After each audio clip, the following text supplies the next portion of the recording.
திருச்செந்தூர் கடலை காண ஆண்டி வடிவில் பழனி முருகன் சிலை கடலை நோக்கி பார்த்துக் கொண்டிருந்த காட்சிதான் பக்தர்களை மெய்சிலிர்க்க வைத்துள்ளது.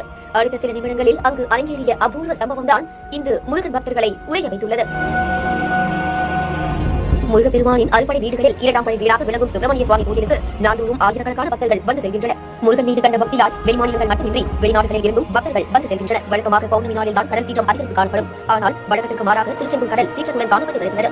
குறிப்பாக கோவில் முன்புள்ள கடற்கரையில் கடல் அரிப்பும் தொடர்ந்து ஏற்பட்டு வருகிறது. தொடர்ந்து கடலில் அடிக்கடி மாற்றங்கள் அரங்கேறி வரும் சம்பவம் பக்தர்களை அதிர்ச்சியடைய வைத்துள்ளது. இந்த நிலையில் மீண்டும் கடல் அரிப்பு ஏற்பட்டு கடல் உள்வாங்கி உள்ளதால் கடலுக்குள் புதைந்த சிலைகள் அனைத்தும் ஒவ்வொன்றாக வெளியே தெரிந்து வருகின்றன. இந்த சூழலில் தான் திருச்செந்தூர் கோவில் முன்புள்ள ஐயா கோவிலின் பின்புறம் திடீரென அதிகாலை நேரத்தில் ஒரு சிலை ஒன்று தென்பட்டது. அந்த சிலை கடலை நோக்கி பார்த்துக் கொண்டிருந்தது. பக்தர்கள் அங்கு சென்று பார்த்தபோது அந்த சிலை பழனி முருகன் ஆண்டி கோலத்தில் இருந்தது.